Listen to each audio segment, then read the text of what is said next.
one out of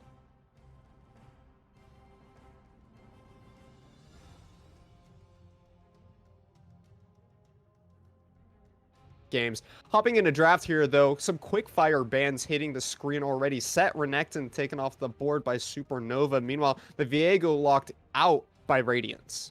Yeah, and Viego is an interesting pickup. We haven't seen too much of him at this point in time, but he's a very strong champion when he can get ahead. He has that potential to snowball, especially with the heals on takedowns, that really can make him a monster in slightly scattered fights where he can just borrow someone else's kit and go haywire and create mayhem. And teams really haven't quite had practice against him to the extent that you'd hope for at this point in time. So getting rid of him, making sure that you're not up against that new champion who's just been disabled for so long is really the thing. Is for those of you who have been playing League of Legends casually, Viego's been out for forever. It's kind of weird, but he was disabled in competitive play to the point that teams just weren't practicing him, weren't playing him in scrims. So he's still relatively new in this sphere of League of Legends, and that's why you see him getting taken away, along with the Gwen, who's pretty much in the same boat.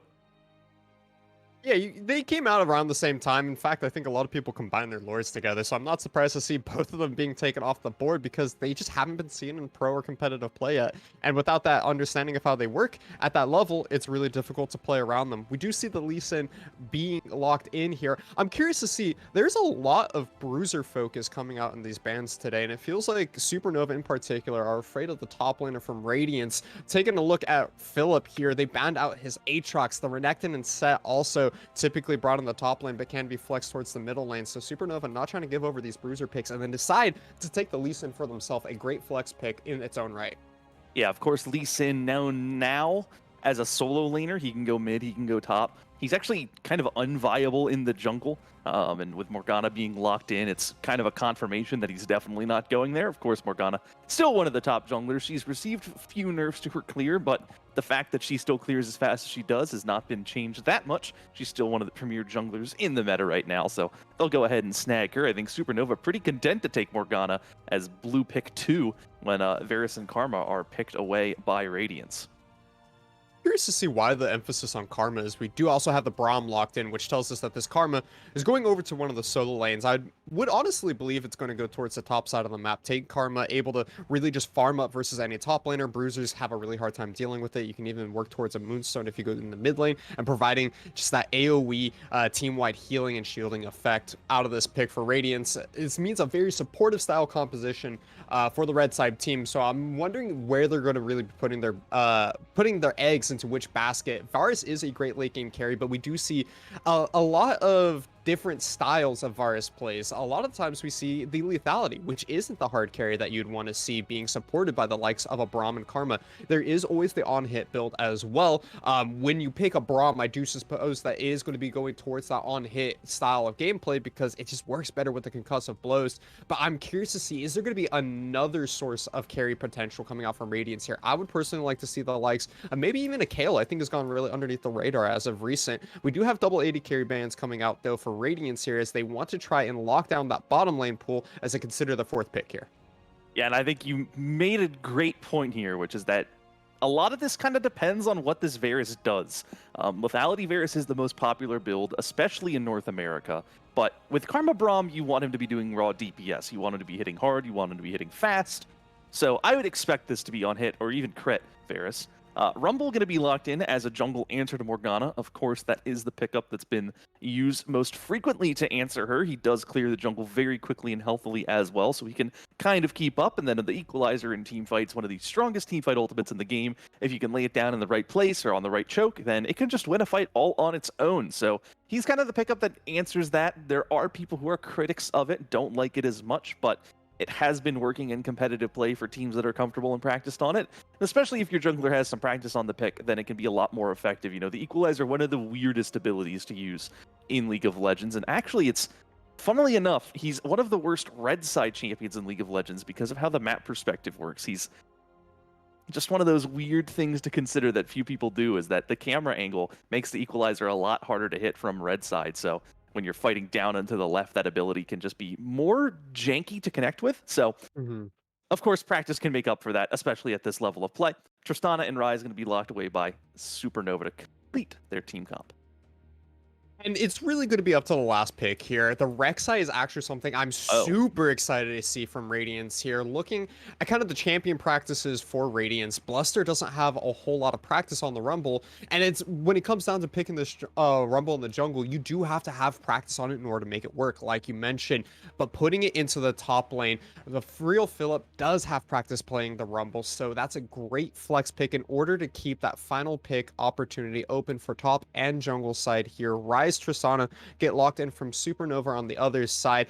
I'm not a huge fan of this Tristana pick, however. I think into a Braum in particular, it's only going to set up the bottom lane of Supernova to get baited into going for engages, getting concussive blowed, and then watching Tristana get blown up at the hands of Varus if she ever gets just a little too aggressive.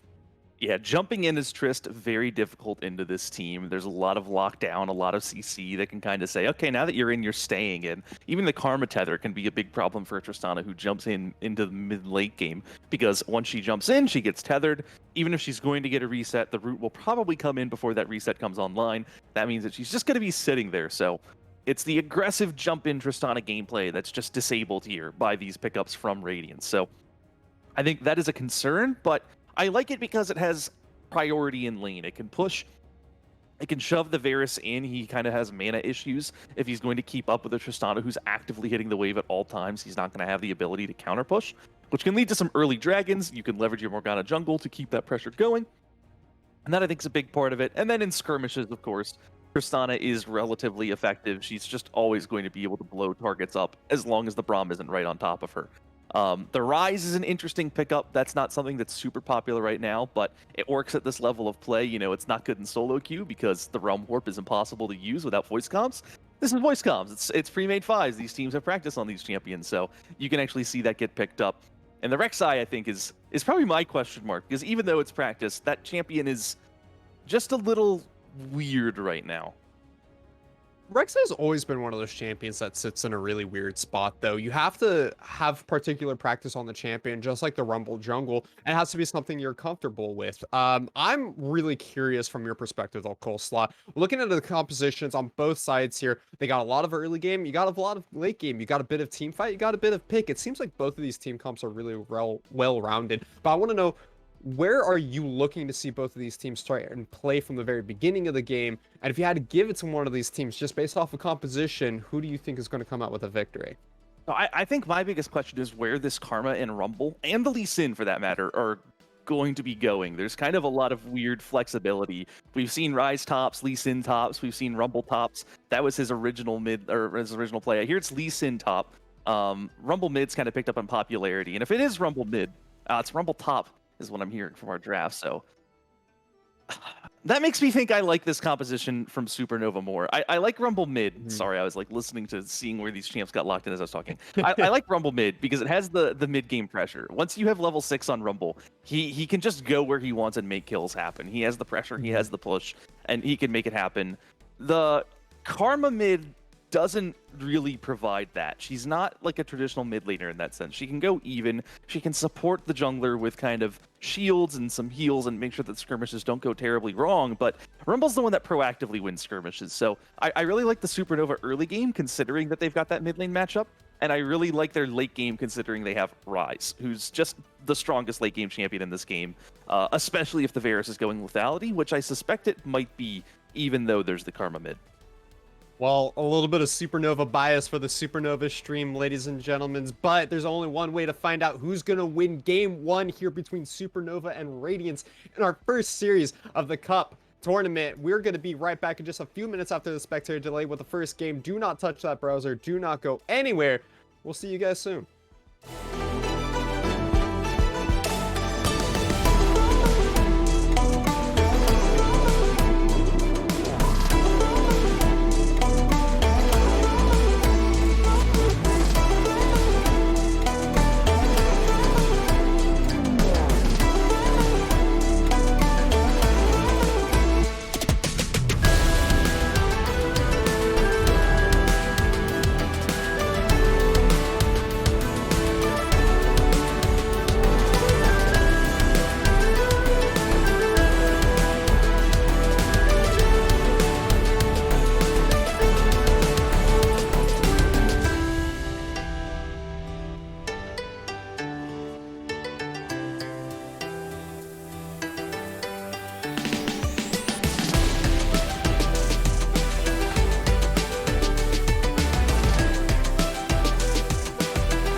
Welcome back, gamers and flamers. We're hopping into the first game here between Supernova and Radiance, hopping onto the Rift right away.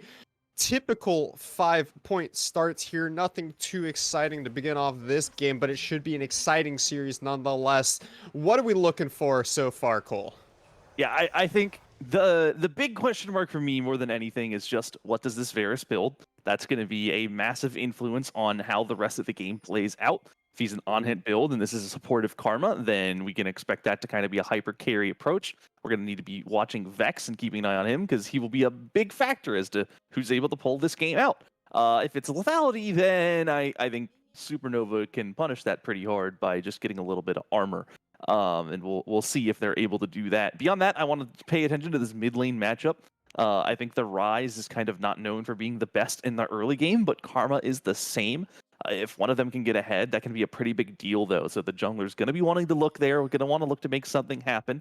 They're actually starting on the same sides of the map, so we might see an early fight down in bot lane when they both show up there. But that all remains to be seen, because sometimes Morgana just wants to clear 6 camps, 7 camps, and go back to base.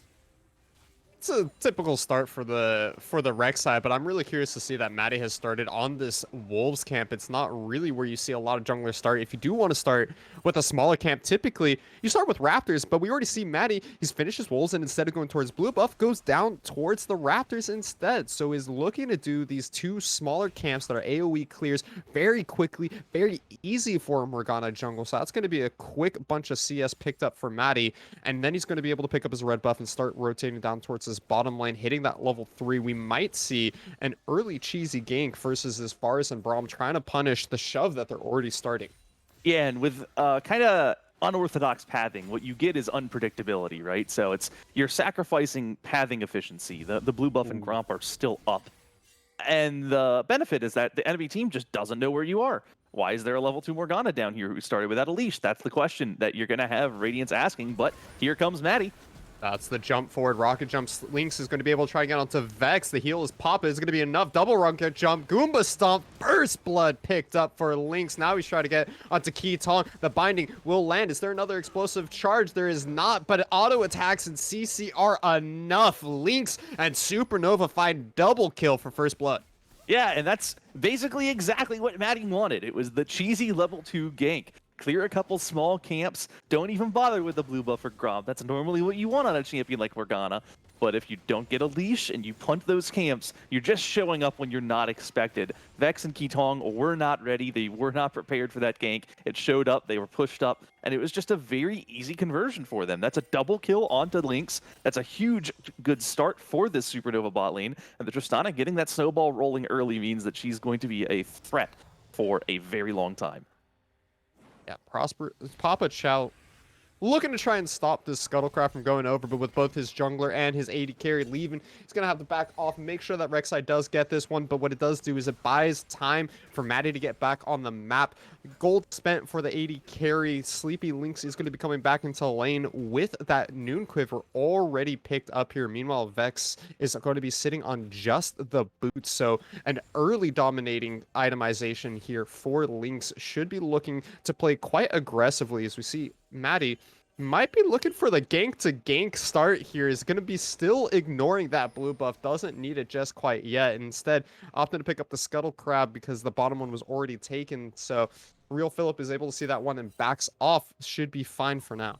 And I think while we're pointing out items, Maddie went back to base and picked up a Dark Seal, which is not something I think I've seen on Morgana, and is pretty alpha, is what I'm going to call that, because that is a bold buy on a jungle Morgana. If it works out, I mean, of course, you're going to turn it into a Medjai's, and I think that's the intention here. I don't think you'd buy a Dark Seal in the jungle unless that was your plan, but we'll have to see how it works. The gank top lane was diffused by a ward from Philip. Philip had it placed, even with a sweeper. If you clear the ward, of course, they see their ward die, and they know that they can run away. If you gank through the ward, then it's just not going to work, so well done by Philip to kind of be aware that Maddie's been pathing in a weird way. And just by the power of the jungle Morgana, I want to point out that despite spending some time trying to go bot, trying to go top, trying to get a couple ganks, getting one off, it's actually still even in farm with this Rek'Sai that's only been farming the entire time. That's really the strength of this jungle Morgana, is just how quickly she can clear her camps. We saw how fast she was able to do double camps into the red buff and then show up bottom side before Rek'Sai even finished top side clearing. Cozy Shroud, though, going in onto Philip here, is going to find the ward, the dash forward, one more auto attack. No, it's going to be the overheat. It's going to be double flashes coming out, but Cozy Shroud will be able to cancel the last auto attack, getting into the bush and finding a solo kill in the top lane. And it's a bit of a messy fight there from both players, but Cozy was always in control, always had the bigger health bar, knew that as long as he stayed right on top of that rumble, even if a shield came in, it was going to work out. Lee Sin with this lifesteal and spell vamp on his W, sustaining up through that damage that he's doing, and that means that he's just going to pick up that kill, pick up that solo kill, justify that Lee Sin solo lane snag, and things going well for Supernova, top side, bot side. They get a dragon on the back of it, so they're out to a really comfortable early game lead here. Yeah, and they're already sitting on about 1,500 gold difference as well. That's going to be mostly in the hands of Lynx and Cozy, the two players that have picked up kills for themselves. And as you mentioned, that drag being picked up is an early Infernal Drake. If you're looking for a solo dragon in the early stages of the game, the Infernal is a great one to pick up because it will continue to scale with the damage that you're able to get in itemizations and levels as the game continues here. Bluster, looking to potentially come over that wall for a second there, instead is going to look for a potential lane gank here. Will have the ability to dash forward into the flash if Lynx ever goes a little too far forward with that rocket jump. Are we going to see the bait coming in here? Fight, auto attacks coming out, but it's not going to be fully engaged by the bot lane of Supernova. They seem to understand that something's going on down here. Yeah, and this is an interesting time for a lane gank because when it gets pushing out here would be the best opportunity, but instead, they're just calling it off. They're not waiting around to try and get it once the lane meets in the middle. It was just kind of a Rek'Sai showing up as the lane got shoved in. Maybe it was trying to counter gank if they expected Maddie to be showing up. I'm not entirely sure, but that's a bit of a wasted time here for Bluster. Walking all the way into the lane and then just recalling. Not an efficient use of your jungle pathing opportunities. And now we see Maddie and Cozy going in on this red buff. We're going to see a bit of a fight here if Bluster walks in.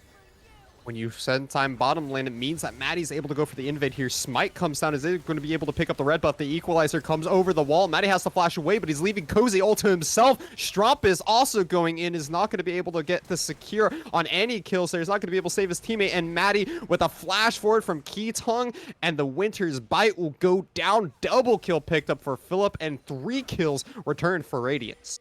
And that's just an excellent heads-up play from Radiance, and especially Keatung. Keatung had just recalled, sniffed out that something might be going on in that topside jungle, and padded there immediately from Fountain. Just head into that red side buff part of the map, and made it a 4-on-3 in there, and an advantageous 4-on-3. And that's going to be the teleport coming out. It's going to be Shochi that comes in down here. The piercing arrow is going to be charged up. He's going to be able to find this secure there. Great hook coming in for Papa Chow in order to cancel out that tether. But one more empowered mantra is going to mean that Sleepy Lynx has to back away here. This time the tether is flashed away. Teleport coming in return for Supernova. It is going to be Cozy. He's coming in. Is he going to be able to find a kick on anyone? He does find the Sonic Wave onto Shochi, but no kills just quite yet. Another teleport. This time it is Philip that comes in, and he's able to find himself a killing spree onto Maddie. Unfortunately, just a little too far forward without that flash. Will be going down. 3 teleports, 1 kill. Radiance comes out on top. And just like that fight in the jungle, it's another fight where Radiance just has a one-man advantage. They were first on the play, and then when Supernova responded with a teleport, they responded right back with a teleport of their own. And so it went from a 2-on-1 to a 3-on-2 to a 4-on-3. At no point in time was Radiance ever in a disadvantageous position. At worst for them, it was even. That meant that every once in a while, you know, you just have an extra person in a fight, you're doing a little more damage, you get the jump onto Lynx, get that Tristana so low that it can't participate in the fight, and you're just stronger the whole way through, so they knew they could take that fight with confidence. It's a lot invested to only get 1 kill, but the nice thing for Radiance is that Bluster was the one not there, and he was able to go get that Rift Herald, secure that, get it in the inventory, and end up a little bit ahead of the Morgana in terms of tempo now.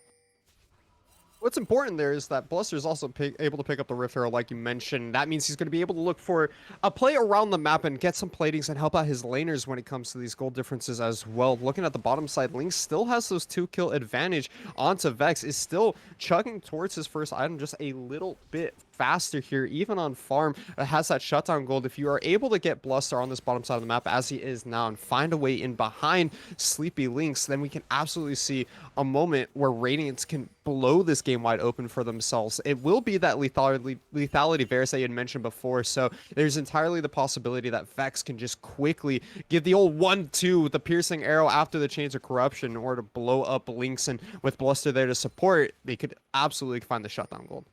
Yeah, and of course, if you're unaware of how Rek'Sai plays, this is going to be a Prowler's Claw. It guarantees the knockup. You dash through someone, you knock them right up. It's almost impossible to avoid, which makes it a really solid build, but it means that Rek'Sai is also going to have a ton of burst damage. It's going to put a lot of pressure onto Maddie, Strompist, and Lynx to avoid that damage from the Varus and the Rek'Sai. If any one of those squishy targets steps forward and eats an ability or two from one of those lethal...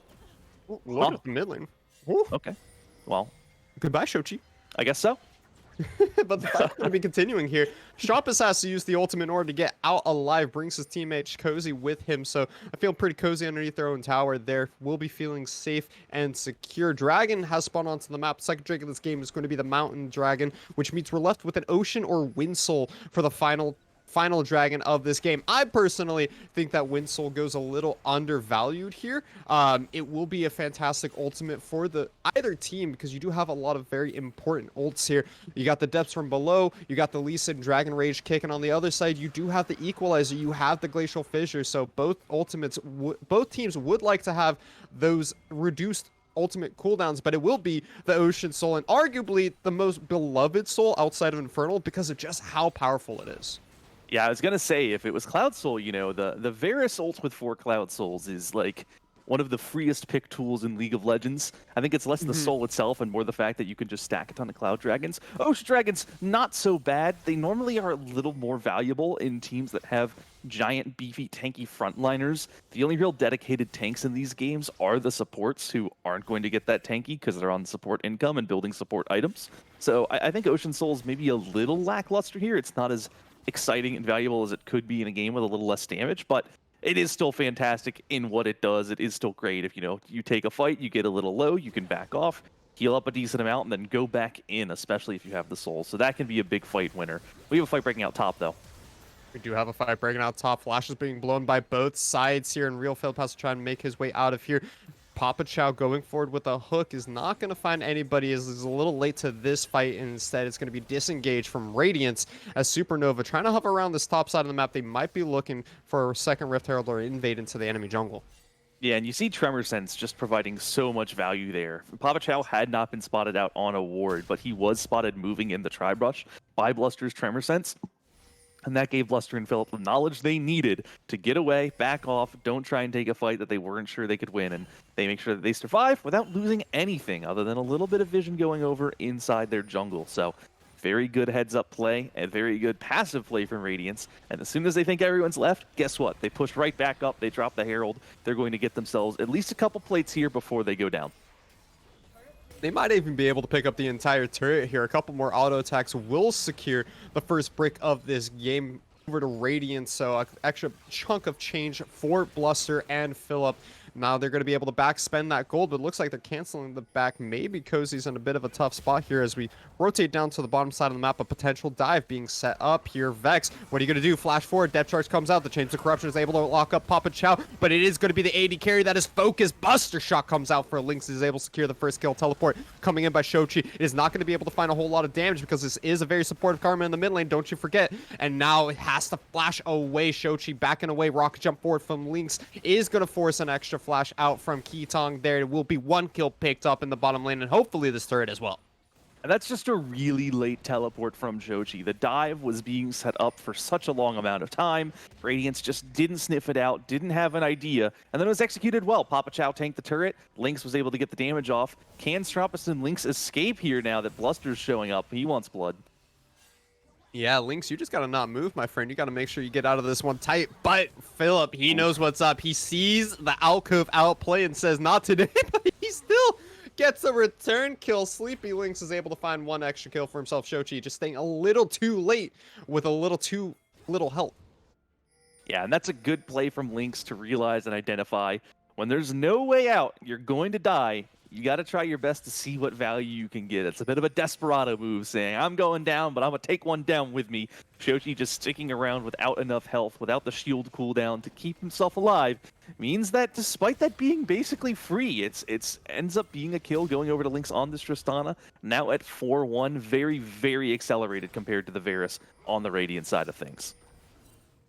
Risky back from Cozy here, standing in front of 3 members who he doesn't know there for the side of Radiance. They're going to back away, though. The back will be canceled, but it's not going to mean a kill secured from Radiance. So we take a look around the rest of the map, though. Another topside jungle invade coming out from Maddie here. The Dark Bite is going to line. The ultimate committed from the Morgana jungle onto this Karma. Are they going to be able to pick up this kill? Yes, that's going to be the Tormented Soil that will finish that one off. Teleport coming in for Real Philip is not going to mean much as he has to try and run away here. The Equalizer comes in, but look at the flank coming in from Keetong and Vex. Sleepy Lynx is trying to get in here as well. It is an absolute bloodbath as Equalizer may be down, but the Rumble has still got his flamethrower. The collapse coming in from Radiant secures 4 kills in their topside jungle. Yeah, and that's just the AoE damage coming out of Bluster and Phillip. You saw 3 members of Supernova clumped up, and it was a Flame Spitter and that Queen's Wrath carving through all of them. Just so much damage. The Rek'Sai with this lethality build can do surprising a chunk of damage when that Q is active. You're getting that AoE auto attack down onto everyone in the circle, and the 2 of them just melted that Supernova backline so fast that the fight was won as soon as it started. Really coordinated timing and play from Radiance. They had that advantage, even though they started that fight off by losing one. They reacted perfectly. They caught Supernova a little too deep with no way out, and they punished it. So they're going to get themselves a few more kills. They're going to even this gold lead right back up, and they're going to go down and secure the dragon with the pressure, trading it for this top turret. I think that this is also where the lethality Varus build that we've been kind of questioning up to this point shows a lot of strength as well. The piercing arrow going through everyone in that topside team fight chunks them out, and with no real dedicated tank, as we mentioned earlier, Supernova is left with nothing but missing health bars at the end of that team fight and getting AoE'd, as you said. It is so difficult for Supernova to try and group up here when you have all of Radiance constantly collapsing on them as a 4-5 man team on the top side of the map. Yeah, and I think that's probably why this lethality Varus is here, and it's because there's just no armor being stacked on anyone. I think Strompist wants to get his Zhonya's at some point, so does Maddie. Just that singular armor item can provide a ton of value against the Varus, but when those haven't come up, and when you haven't been able to complete those items yet, the Varus is at his strongest. He's level 10. He's put max points into his piercing arrow. Its base damage is as high as it's going to get for the rest of the game. This is when he is at kind of peak utility with that ability. The lethality is not going to scale as well from here on out. But right now, Vex is a monster, and Vex is able to melt through this Morgana and Rise, and that's why they're able to take these fights right now. That's why Radiance need to be pushing their tempo right now, finding plays, finding fights, playing around Vex when he's got his Duskblade complete and the Piercing Arrow at its max rank. I want to look at the itemizations away from just Vex, but looking towards Phillip in the top lane as well here. We just saw the gold come up on screen. He's sitting at a healthy 8,000 gold so far, higher than anybody else in this game, but he decided to go for this Riftmaker build, which I find extremely curious. It's not exactly your normal itemization that you got to get out of a Rumble. Typically, it's the likes of a Leandri's Torment or the Night Harvester, even if you're looking for that AoE, but instead, Phillip is looking to go for more of a sustainable teamfight build here. And he's also rushing towards that Zhonya's, picking up an early arm guard seeker here on top of the sustainability from that Riftmaker. Yeah, I think you see that adaptation coming in because of the Lee Sin lane. When you have this top lane Rumble, you know, it usually falls on the top laner to catch side waves and be there for an extended period of time in the mid to late game. Someone's got to catch that side wave. Someone's got to play far away from the objective with that teleport up. And Riftmaker makes that a much stronger avenue for this Rumble. On a mid lane Rumble, you don't necessarily need to do that because you have a top laner who can catch the waves, but that's not the case here, especially with a supportive Karma. It's going to be on Phillip to go catch these waves, and you don't want to be getting poked out and out-sustained over time by Cozy on this Lee Sin, who will be sustaining with a Gore Drinker and the Spell Vamp on his W. You want to make sure that you have an answer to that. And that's, I think, why we see the Riftmaker. I think I really agree with it, and I think it's a good adaptation to perform on top lane Rumble and make sure that the side lane isn't a lose condition for Radiance, and that's what he's making sure of there. You mentioned it yourself, the strength of Cozy on this Lee Sin, the sustainability with the Gore Drinker and the ability to take fights one-on-one so easily for Lee Sin. He has constantly been showing up in these side lanes, trying to find picks, as we do see him also joining in the mid lane here, trying to group with his team and see if they can get an uneven fight. That's going to be the hook coming in from Papa Chow, but it's onto the support. That's not the person you want to be fighting on. Instead, it is Papa Chow that gets rooted up there. He gets stunned and taken down. Teleport coming in from the side of Radiance as well, and Shuchi is there to support his team. Now they might be looking towards this Baron, and Papa Chow, the only member of Supernova that is down, so they're going to instead disengage from that one, instead look to clear out some wards and keep their jungle nice and vision free. Sorry, I'm sneezing here. I'm not really sure why Supernova was trying to take that fight. I guess they thought they had a pick. Maybe you're a little bored. It's been a while since an objective, so you just go in and make something happen. They're going to get the mid turret, but ooh, that's that a buster weird shot. buster shot. Yeah. Heal comes in though, keeps Kitong alive. But it's not a fight that they want to take. They lose it pretty convincingly. They aren't able to make anything happen. They're running away now. And the only thing that saves them is the, well, actually, team fight. Oh, hey, that's going to be the flash engage coming in from Shroud. He's able to find the Lee Sin kick onto the Rumble. Shutdown gold given over to Lynx, but a piercing arrow comes back, trading 2 for 1 at the end of the day. Now it is up to Radiance. They're trying to disengage. Another flash hook, another support picked up, but Kitong can flash away from this one. They're trying to turn around into Shochi, but is it going to be enough? Does not look like it. Lynx is going down extremely low. That is going to be Bluster that comes out of the ground, takes down the 80, carry a Supernova. There's no one left but Papa Chow. Double kill picked up from this Rek'Sai jungle, and it will be the ace picked up from Radiance. And I'm going to repeat what I said before they got the one pick, which is I'm just not sure why Supernova's fighting right now. The Ocean Dragon isn't even up yet. You're not the stronger team right now. Your Ryze is really far behind, only has one item completed. The Varus is immensely strong, and yet Supernova just keep going in. They push forward, they try and get the turret, they try to go for kills after, and doesn't happen. There's a bad buster shot. It sends Kitong away to safety as opposed to making sure that kill gets finished off, and Philip just walks back in, re-engages the fight, and takes it. And that's a disaster for Supernova. The only reason they haven't lost a Baron at this point is just because Radiance's Baron take is so slow with a lethality Varus. They do not have the consistent DPS they need to melt that thing. But if you give them an ace and a dragon, now the gold lead, it's at about 2,000. Actually, am I reading this right? It's at about 600? Yeah. Oh. That is a very small gold lead for I this really stage thought of the it was game. going to be bigger. I read 6 and 8, but it's 8 and 8. So, never mind. I mean, still not ideal. It's not the end of the world, I suppose, but just not a good fight for Supernova regardless. You don't want to give the enemy team aces.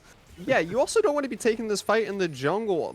Nautilus uses the ultimate there. Papa Chow no longer going to have the depth charts. Teleport will be coming in from Strampus as well. A little bit of an over-aggression coming in from Supernova here, but if we take a look at the gold difference, a lot of the gold is fairly even between all these players, where you have 500 gold on the Rek'Sai, you have an extra 500 on the Ryze, where you have 2,000 gold advantage for Lynx, you have a 2,000 gold for Phillips, and a lot of it comes down to just where these picks are being made, who's getting shut down, and what's going to be important to take a look at is when does Supernova get the shutdown put onto Bluster and Vex as well. That can really be an opportunity for Supernova to try and blow this game open on a gold level. I really appreciate that you were talking about the slow Baron take from Radiance here, because I think that all Supernova has to do at this point is try and stall out the game. You have the Tristana, you have the Ryze, and once you hit those late game team fights, the lethality Varus is not going to be putting in the same amount of work. So I agree. I think that Supernova is just over forcing a lot of these fights and need to play a little bit slower, continue to farm up these sideways, let your Tristana and Ryze hit those 3-4 item power spikes, and then take a winning team fight and blow up this Baron, because you know Radiance can't do it. Yeah, especially when you've picked up these 2 early dragons, you're kind of in no rush to do much if you're Supernova, you know? There's no threat of soul coming up soon. You don't need to, like, force a comeback so that you're in a better position for a soul fight. Like, a 35-minute Dragon Soul fight will be great for Supernova because their Tristana will be like level 16 or 17 with a ton of bonus range and a few more items. Their Ryze will be online with a few items. It's going to be great for them. But they're just forcing fights mid lane and inside the jungle that don't make sense, that don't give them anything. It doesn't even net them an objective if they win it, but they're not winning them. So yeah, we're saying play more boring League of Legends, I guess. That's kind of an issue sometimes, is you don't want to play boring.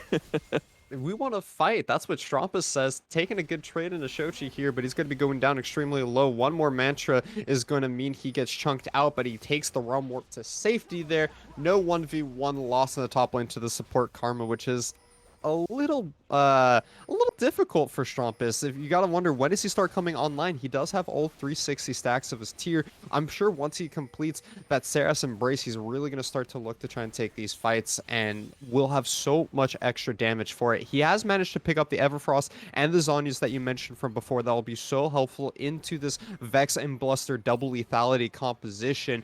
Keeping himself alive in the later game stages of these team fights will be so vital for the AoE damage for Supernova. Yeah, I think that's kind of what you're looking for. Is once the Seraphs is online, I think Strampus will be there. He's 0-3, but he's farming very well. Actually, farming better than anyone else in the game, keeping up with nearly 10 CS per minute. So it's not like this Rise is necessarily behind in the current game state. It's just that he's taken a couple fights that haven't worked out for him. But we're getting there. The needlessly large rod is there to continue working towards the Seraphs. It's only going to be a little bit longer for those item breakpoints, but we're going to fight anyway. Oh, Lynx, he goes for it. He's not able to find the kill. What are you doing? That's going to be a rocket jump to your own death. Phillips finds the kill onto Lynx, though, and now it's going to be a re-engage, not forced by Radiance here. All of Supernova have clumped up in order to stop this mid lane turret from going down. The tensions are high, but when is this fight going to start? It might not be anytime soon, as the wave is just cleared out for Supernova. They're going to have to back away from this one. Cozy, I don't think you want to be taking any sonic waves here. Yeah, and I mean, it's hard to characterize that one as anything other than just kind of boredom-induced death. I'm not sure. I mean, maybe Lynx was convinced that that was an easy kill, but jumping in like that is always so risky, especially into a fed Rumble who can just barbecue you.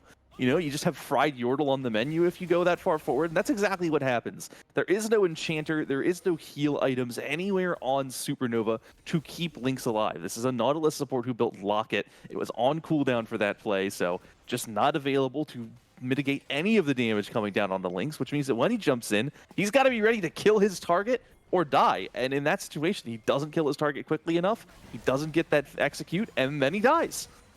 A little bit of a lover's quarrel there between Phillips and Sleepy Lynx, the Rumble Tristana love story that everyone loves to reference. Strampus, though, flashing forward. He's trying to get the AoE damage down. He's going to get chunked out, though. Shroud is going to be going down quite low here, but not before he finds a kill onto Vex 80. Another shutdown picked up by Lynx here, jumping over the wall. The rocket jump will be able to find a double kill. Is going to be able to find the resets. Triple jump coming in. Real Phillips dropping down extremely low. And one more reset for the triple. Is he going to be able to find the quadra? Looks like he just wants to stay alive here. He's had his bad jump. He's not going to take another. Phillips has to flash away to safety, but is going to be the third Drake secured by Supernova here. And honestly, this could be a potential bear that they want to rotate over, because they do have the teleport, they do have the DPS, and it looks like, yes, they are going to be rushing straight over to this big purple worm.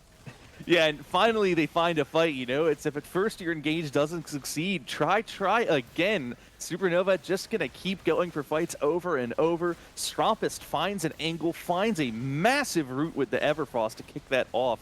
And from there, it's a cleanup duty. There was no threat onto Lynx. They were right underneath their turret.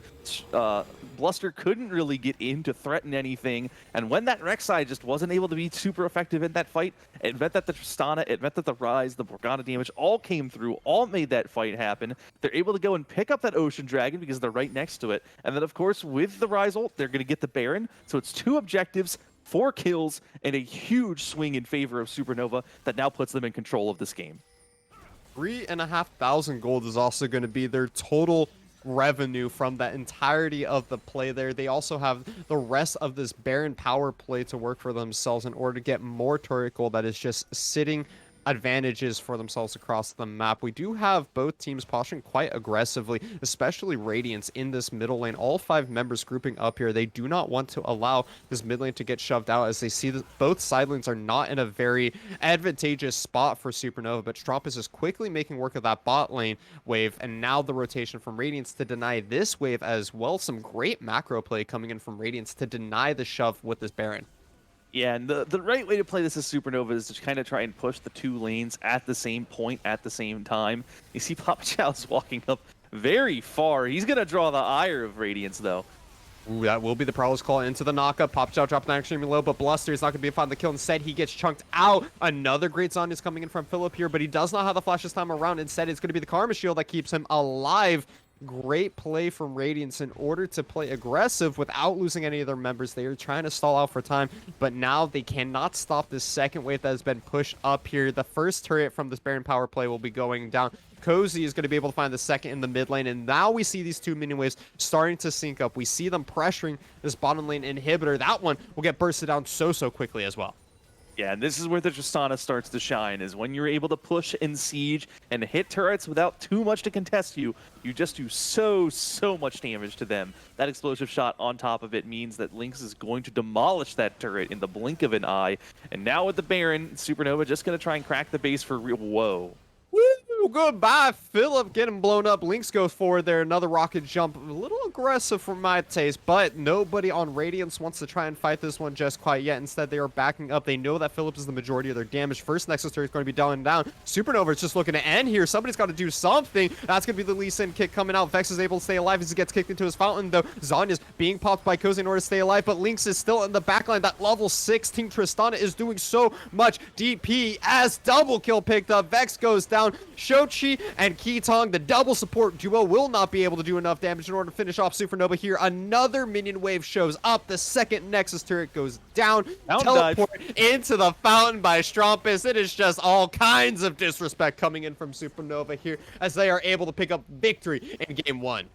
Yeah, that's a really good showing from Supernova. I mean, it was a little bit messy for a little while when we were taking fights that didn't need to get taken, but eventually the fights start going their way. The Rise gets some items, they find the clean engage they were looking for, and that's all it takes, you know? They get 4 kills, they get a Baron, and then they push. You have a really accelerated Tristana with a ton of kills. You knock down a turret or two, you get a peck on that Rumble, blowing Philip up in the blink of an eye, caught both of us off guard. We weren't even ready for it. So with a kill like that, I mean, then it's go mode. You jump in, your team's there to support you, you're diving in, you win the game. It's that straightforward.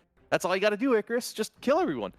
Just wait till 30 minutes of the game when your Tristana outranges everybody else, right? Level 16 was triple items completed. Feeling so strong there from Lynx, and just having a killer performance there. A couple of questionable rocket jumps, but you're not a true Tristana player if you don't play a little too over aggressive. I gotta say so myself. I've definitely had one too many deaths trying to find a solo kill.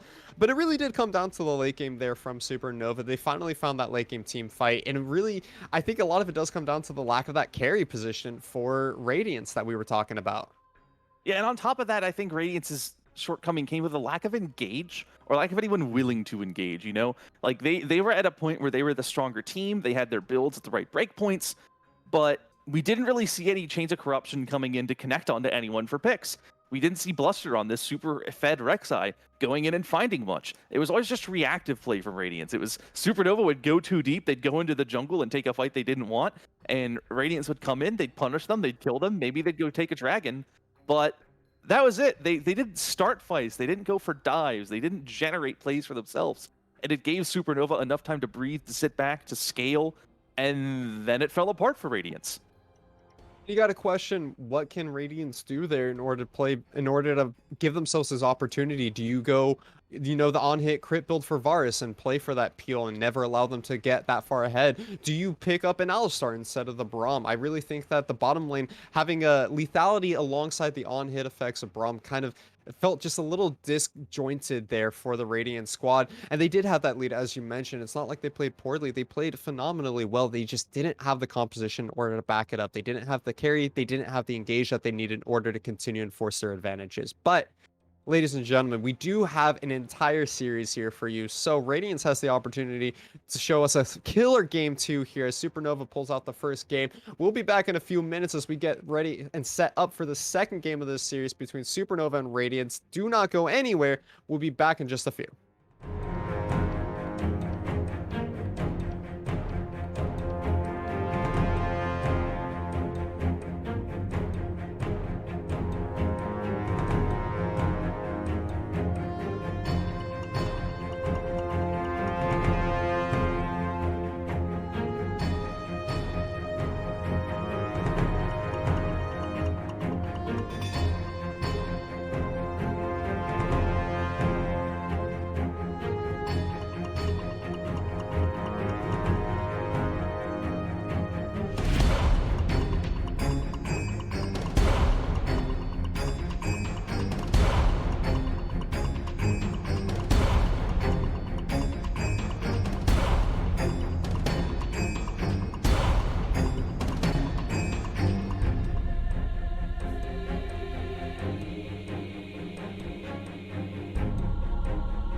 welcome back. We're getting ready and set up for game 2 here between Supernova and Radiance. For another time, it is me, Icarus, joined by Coleslaw, and then we have our wonderful producer, First Knights of Knee.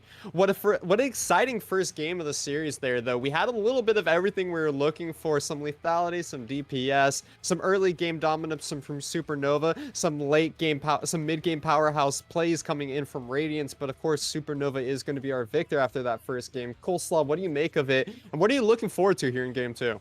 Yeah, I think we saw bright spots from both teams. We saw some players get very far ahead. Philip on the Rumble, Bluster on the Rek'Sai both looked very strong in the early to mid game, but they just weren't able to make enough happen on those picks. They weren't able to start fights. They weren't able to stack early dragons to threaten the early soul. And it saw them slowly kind of not making progress. They didn't take turrets. They didn't knock things down. So I want to see if they can try and adapt and change things up. Maybe leverage the Rek'Sai or the Bluster performance on a champion with a little more agency. You know, a lethality Rek'Sai can't go in and make things happen alone. You need the rest of your team to do that. And I'd love to see Bluster on something that can leverage that better, leverage a lead better, and kind of act with more decisiveness in the mid-game spots where you need to be making these fights happen, where you need to be knocking down turrets and starting to generate your lead or snowball the lead that you already have. We're in the wild, wild west over here, though, because Supernova and Radiance going pew, pew, pew, pew. Fast firing off these bans. Renekton Aatrox Set being banned out by Supernova. The Viego Akali Morgana taken off the board by Radiance. About the same exact bans on both sides, to be completely honest with you, except for the Gwen. Lee Sin, once again, will be the instant lock-in coming in here from Supernova as we see another Varus hover coming in from Radiance right off the bat. Yeah, and I would say we're at risk of the salty run back if not for the Morgana ban, because Varus is locked in. And if Radiance puts so much priority on Karma, now they're going to put more priority on the Rumble this time. And Supernova say, well, you forgot to ban something, and you forgot to pick it too. So don't mind if we do. They're going to lock in Gwen. That's going to be my first time seeing her. It's an extremely interesting champion. I will give them that. It's hard to say where her true strengths come in. A lot of it does get played around that Shroud on her W and the ability to just phase through CC and damage being thrown at her. I had a friend who says it's the most reactive Shroud he's ever seen in terms of how quickly you lose the ability to play against the Gwen once you step out. It's almost like a mini Xin Zhao ultimate. But Tahm Kench will be picked up for the final side here of Radiance on this first round of picks. That's telling me that we're finally going to be able to see that on-hit or crit chance Varus that we saw before. Or maybe they're just not thinking that the Braum is quite the pick and they decide to play this lethality again. Yeah, I wouldn't be surprised if it's lethality again, especially if Supernova continues to draft kind of these squishy pickups, you know? No big tank here yet. And with two solo laners locked in, it's unlikely there's going to be a big tank. So lethality Varus will have the opportunity. Kench, of course, can support it. I like Kench a little better because he both keeps the Varus safer and because he doesn't rely on champions with many auto attacks to proc a passive, such as with that Braum last game. They're going a different angle, going a different approach. I think it makes sense and it works. We'll have to see, though, because, of course, we wished we had a different Varus build last game, especially because Radiance had the chance to go look at Baron and couldn't do it because they didn't have the DPS. That's kind of why you have Marksman being played so much in the League of Legends meta. Killing Baron, it's a pretty good thing, Icarus. You want to be able to kill the Baron. Surprising how that works. We just got told by production that this Tahm Kench is not, in fact, the Tahm Kench. Instead, it is going to be the Nautilus. So an engage option that we were looking for in the last game for Radiance is going to be here this time around. And also looking to pinch out that support engage pool for the side of Supernova. Rel, Leona both being taken off the table here, meaning that this Tristana is going to have to work with some kind of secondary form of engage. The Alistar is available here for Supernova. They still want to be playing that aggressive style, and I think it is a fantastic pickup. We'll have to see what they decide to opt for here, as Radiance has locked in the Orianna, and Azir will be the pickup for Supernova. Yeah, it's not the Xerath that we saw at MSI just yesterday.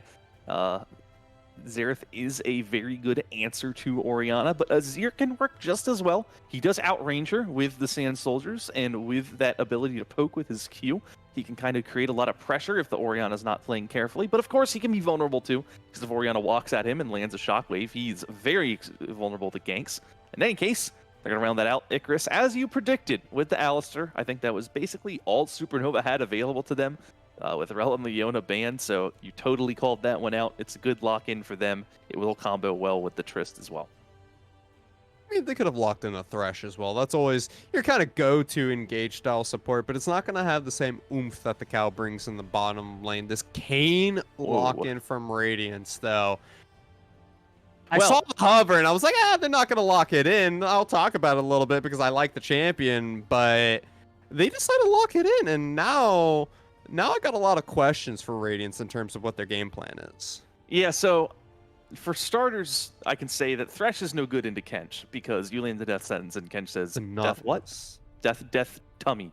And, oh yeah, it's Nautilus. It's the Nautilus. I mean, the it's still a good matchup for the Nautilus. Nautilus is kind of a tankier Thresh, and whenever he goes for a death sentence, the Nautilus just turns around and says, "I do what you do, but better." Yeah. In any case, we need to talk about this Kayn Icarus because that's a Kayn, and I haven't seen a Kayn in a very long time. It's still fine. It's a comfortable pickup for Bluster. I think it's an interesting route to go. You kind of need to prove your Kayn. I think one of the struggles here is just going to be that blue Kayn is a little risky into someone like an Alistair who will see you running in and headbutt you away. Red Kayn is a little risky because it's hard to be tanky enough on that champion into all of the DPS coming out of Supernova.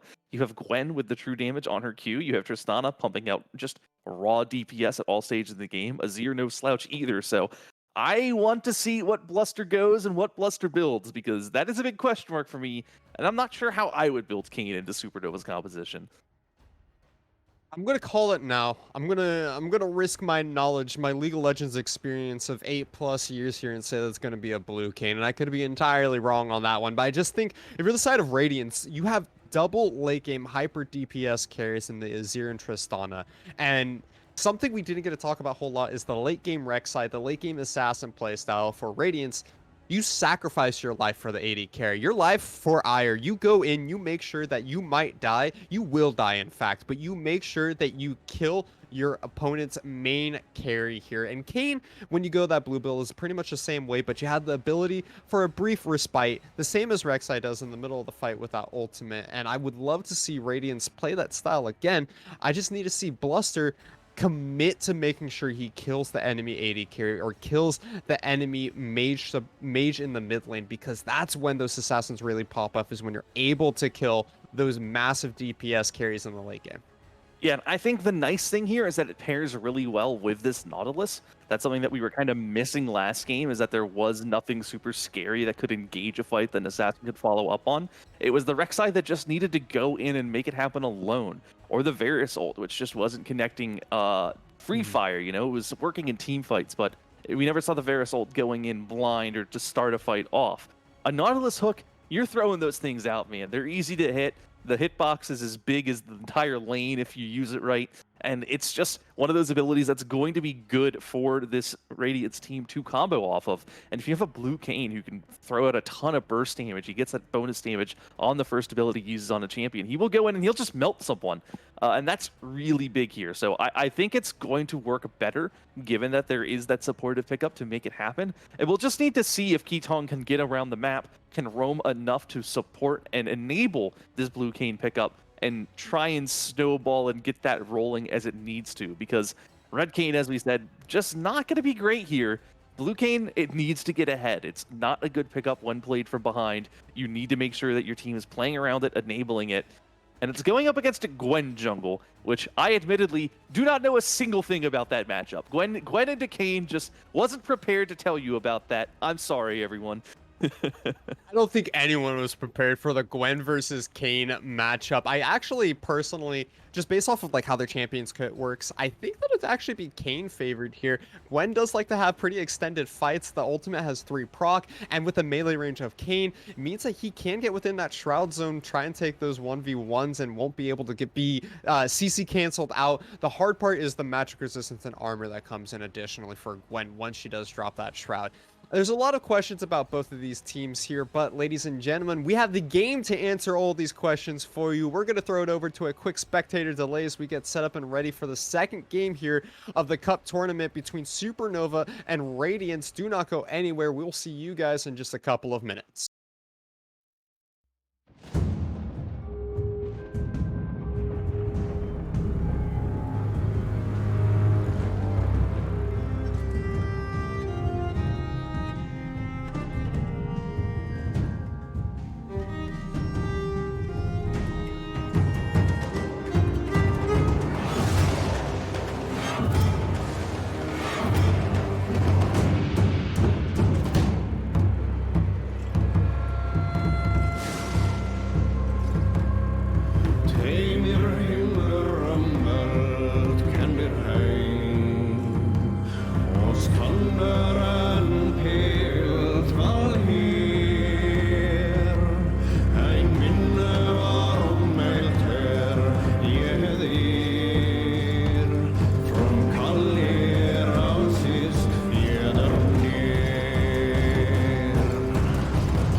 We're back, we're live, we're in game 2 here between Supernova and Radiance.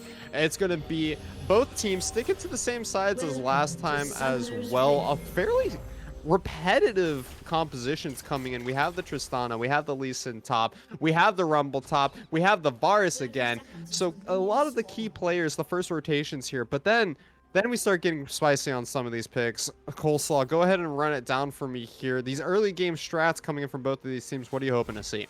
Yeah, I'm hoping to see how Gwen works because I haven't seen her at this level of play yet. I've not even seen her picked. I've seen bans of her before. I think teams really not comfortable trying to play against her, but not yet willing to adopt her or pick her up.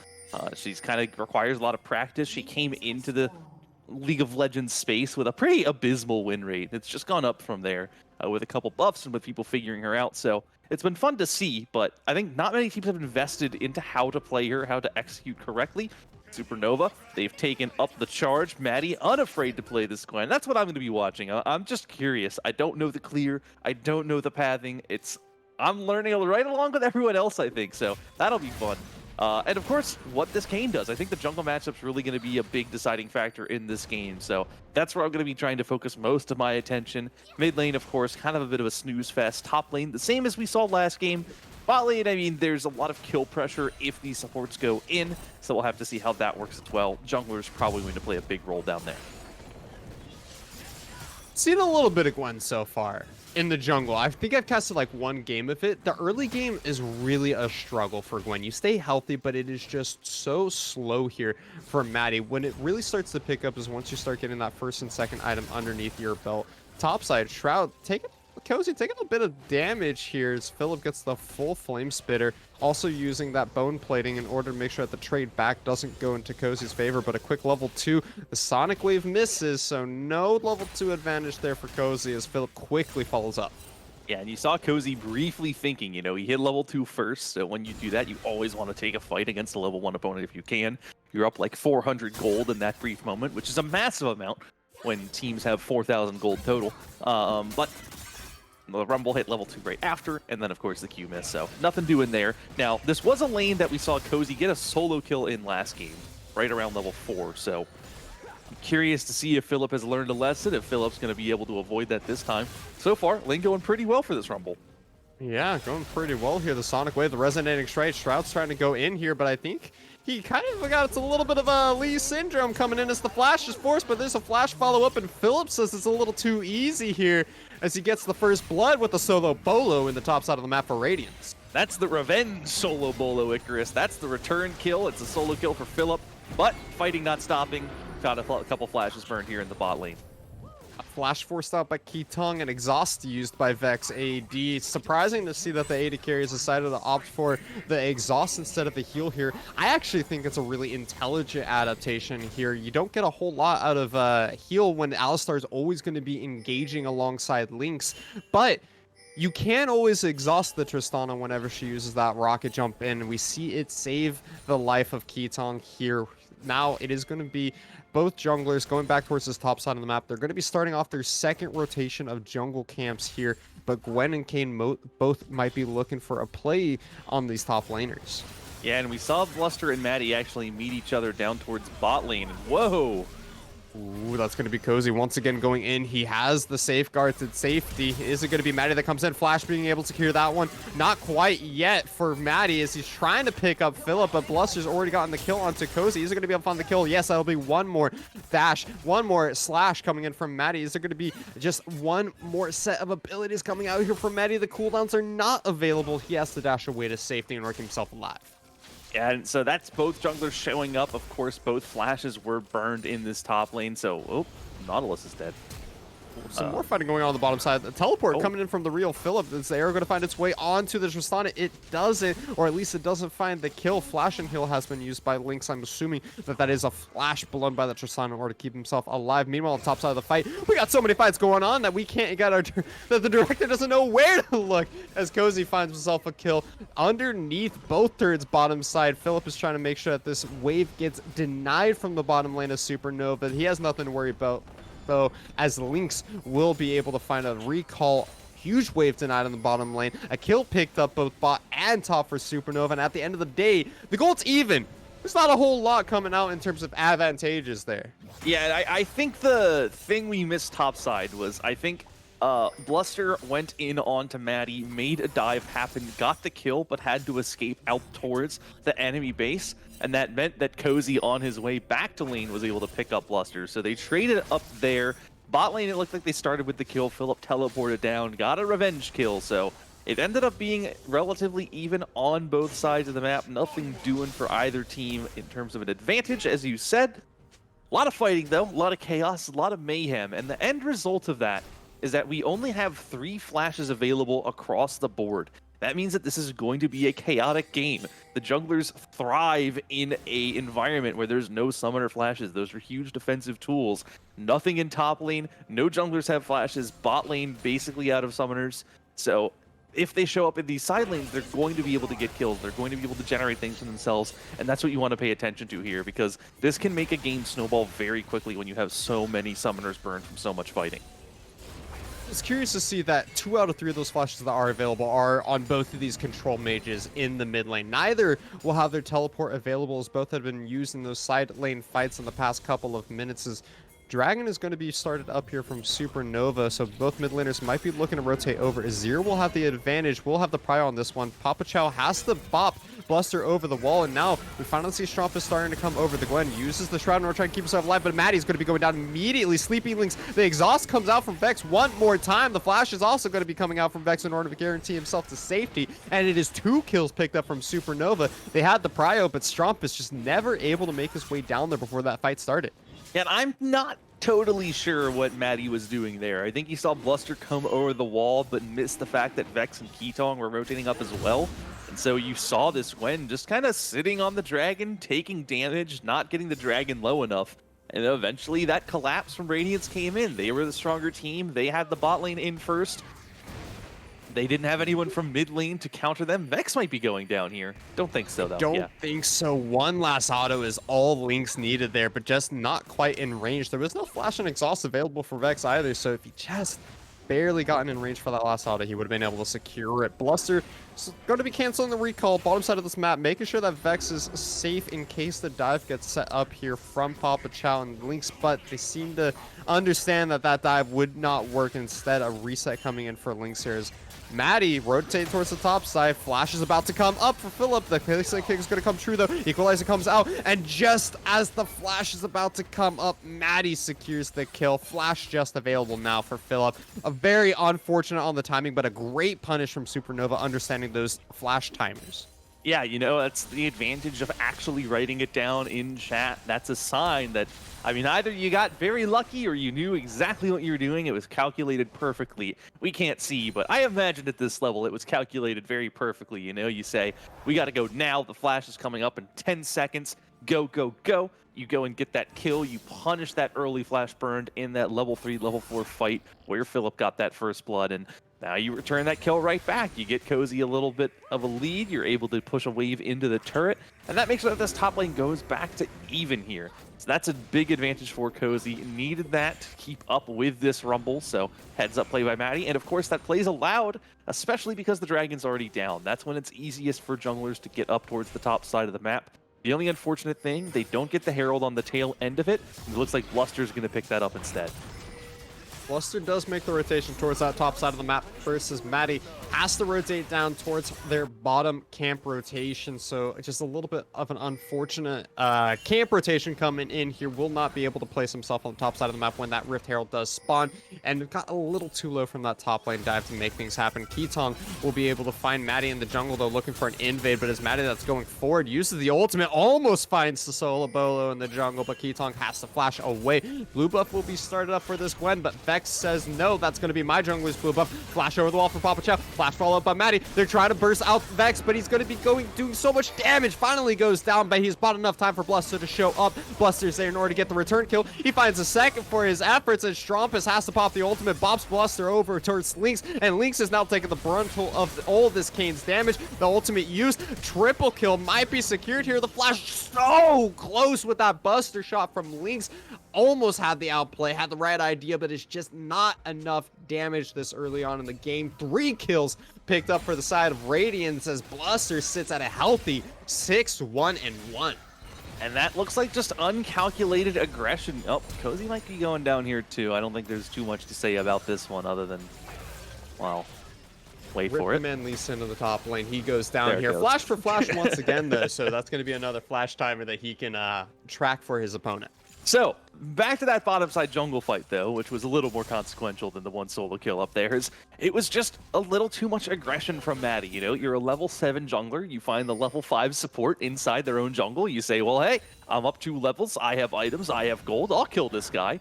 And, you know, getting Keetong very low was a really good start, but then the collapse starts coming in. Bluster walks in, Shochi walks in, Vex is coming up, and when the Chain of Corruption connects, that fight is already pretty close to lost. You've been caught out on your escape path. You're going to be outnumbered for some time in the fight. That's what happens. They aren't able to get it. It's an unfortunate Emperor's Divide from Strumpus that kind of donates the kill over to Bluster onto the Shtana. Here's a fight bot lane, though. Keetong is going to get blown up. So many teleports being dropped. Double coming in from Radiance, but only single arrow coming in from Supernova. The Shockwave is going to be able to find so much damage, but it's not going to be enough. The Shochi goes down. Now, Real Phillips, he gets blown up as well. When you start off the fight in such commanding fashion, Keetong does not have the CC to provide the extra teamfight presence for his team there. Strumpus doesn't even have to blow the teleport. It is a 4v4 victory for the side of Supernova, and all off of the engage coming in from this Alistar. Yeah, and there you see a very similar play to what they were attempting inside that blue side jungle, where Maddie is the one doing a ton of damage to Keetong. You have this level advantage on the jungler relative to the support. Keetong very far behind. Strumpus might be getting picked off. No, with the Emperor's Divide, he'll be fine. In any case, in bot lane, you know, they're just very far ahead. Keetong's been roaming so much. He's down 2 levels on his own AD carry. That means that he's very squishy, very understated for this stage in the game. Makes him a very easy pickup, and so they find that. And then with the Nautilus down, they're just going to be on the front foot. They were the ones that were at the fight first. They were the ones making the play happen. Again, the timing leaves me asking questions because they don't get an objective off of it. It's really just kills, and in fact, despite having a kill advantage in that bottom side for some time, it's Radiance that end up picking up the dragon, and instead Supernova trying to find a dive on to fill up in the top lane. It is going to be the dive attempt here in the top lane. Phillips doing a great job of trying to equalize this one as he drops the equalizer in order to clear out this minion wave. Shroud has taken so much damage. He has not started up the fight yet, but the Lee Sin kick will find True onto Phillip. He gets knocked away from the turret, and an easy follow-up with the Sonic Wave resonating strikes takes Cozy to safety. Yep, they are going to trade for this, though. That was a lot of people in that section of the map for a lot of time. Even Strumpus walked up there to try and make it happen. And so, you know, when you have 4 people towards topside, you're losing plate spot, but you can go for an engage. No Emperor's Divide available to get the pick on the Shochi. Bluster. Oh my god, Bluster absolutely blowing up the double carries of Supernova. Unfortunately for Shochi, he goes a little too far forward and gets picked up by the turret. 1 auto attack, 1 turret shot is all it takes. So it's a 2-for-1 at the end of the day. A little bit of an overextension from this Orianna, but we could see just how strong this Kayn is already. Wow, actually, the thing I'm most impressed about there was the fact that Papa Chow able to deny the Rift Herald bonk. That would have been a couple plates going over to Bluster. He wasn't able to escort it, so they're able to deny that at least, but they're going to lose the turret, and I think more importantly, this Kayn picked up 2 more kills. Bluster was already ahead. He's now 8-1 on a blue Kayn, and he's a monster. He's a monster that's getting ran down by Maddie, but it's going to be the backup coming in from Radiance here first. The Shroud cancels out the Chain of Corruptions for Vex there. The Power Requen coming in True, where we see just CC does not work versus this champion. They're going to be able to pick up Keetong for their efforts there as Bluster had to make his escape route out. Cozy on the top side, still looking for all these aggressive trades. Will take a good chunk of his health bar for his efforts, though. And at this stage of the game, it's a 1,000 gold lead for Radiance, 11-11 in kills. And we got to look around the map and see where are these leads coming in. A lot of it's coming in from Bluster, and a lot of it is being answered back here by this Lee Sin in the top lane, by really trying to make the works happen up there. I'm curious how it's only 1,000 gold difference, though, with how strong this Kayn is. Yeah, and I think a lot of it comes down to Maddie being as ahead as he is. I mentioned this was going to be a jungle-focused game. I didn't imagine it would be this jungle-focused, where the two junglers are the highest income players on the map, and it's not particularly close. They're the ones that are both very fed. It's why Maddie is able to go toe-to-toe with Bluster. You actually see him itemizing towards what should be a Zanya's relatively soon here to try to answer the lethality build from the Kayn. Very smart itemization yet again coming out to answer lethality builds with a lethality Varus. It's even more free. Armor just paying dividends here.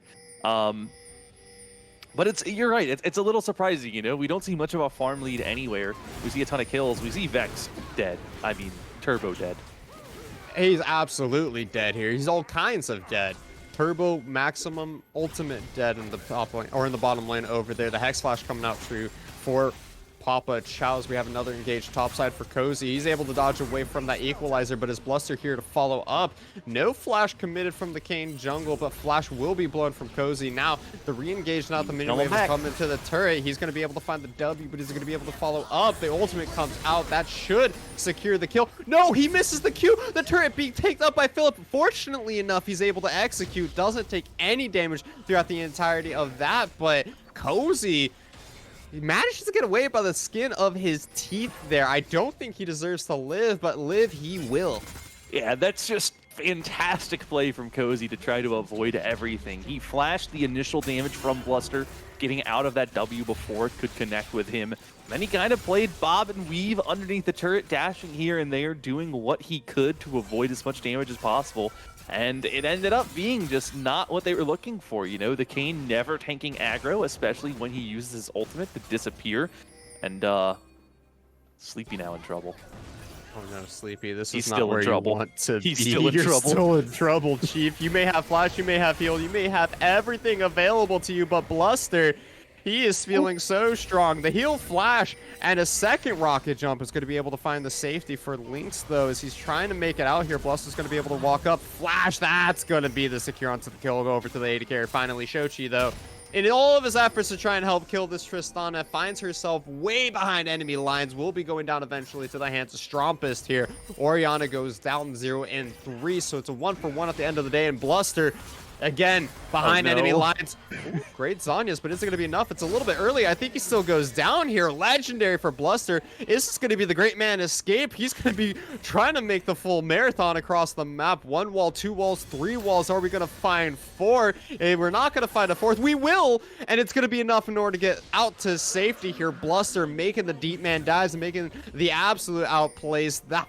The power of Shadow Kayn. He gets his wall phase one more time, and he finds safety out of the enemy's base. I think Bluster has run a full lap around Summoner's Rift in this life. Went down to bot lane, picked up Lynx, picked up Strompus, then walked all the way back out through top lane. That's pretty impressive. That's what you can do when you're this far ahead on Kayn. He played it right. I think hiding in the wall below bottom lane kind of left Supernova unsure of where he disappeared to. Then he reappears back on the map. Strompus makes the ill-advised maneuver as a 400 HP Azir to maybe try and get the kill for himself. Of course, no chance of that when that Kayn is so fed. So ends up being a lot of wasted time by Supernova chasing down Bluster. They lose the dragon. Radiance gets to soul point here. Though at least Supernova, when they're chasing towards topside, pick themselves up a Rift Herald. Strompus now in a ton of trouble. Yeah, this isn't looking good for Strompus. He's going to be going down shortly here. The Azir turret trying to get a return kill here, but is only going to be doing some damage onto Philip and Bluster. This time the execution on the dive works out in favor of Radiance. 11-1-1 here for Bluster. My man's is absolutely fed out of his mind. Flash forward from Vexo in the mid lane. Will be able to secure himself a kill, but goes straight into the hands of Maddie. And with Papa Chow there to follow up, it is a double kill. These junglers are going toe for toe. They are trying to see which one of them could have the higher KDA at the end of the game here, because they are both constantly looking for fights and finding themselves kills. Yeah, and actually, it looks like Supernova have a gold lead now. It was 1K for Radiance. Supernova now the ones up about 1K here. It's because they have 3 bricks to 1, and Shochi. top side. Shoshi goes down. Cozy feeling himself. That's the power of playing constant aggression, is you are always skill checking your opponent. The Lee Sin so strongly so lends for exactly that. But Bluster, he might be looking for the assassination. He gets the wall phase back up. He's going to try and make his way onto Cozy here. Dodges away from the Sonic Wave. Is he going to be able to continue forward? It is a tank, or it is a bruiser versus an assassin. It's such a hard matchup, but a great ultimate to dodge away from the Lee Sin Sonic Wave will mean that Bluster comes out ahead. 12-1, but plays it immaculately to make sure he stays alive.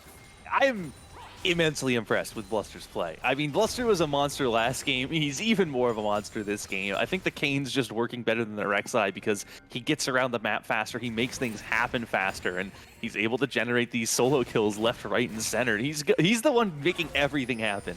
There are 16 kills for Radiance. Bluster has 75% of those. He is sitting at 13 kill participation. No one else on his team has more than 5. So that's 8 kills for Bluster, where he's just done it himself. It's only been the Kane. No one has even assisted. That is something I really haven't seen ever, I think, Icarus. That's just unheard of at this level of play for a solo carry performance. And Maddie's doing his best to keep up with it. I mean, this Gwen is ahead too. They both have huge shutdowns. They're both very far ahead of their counterparts.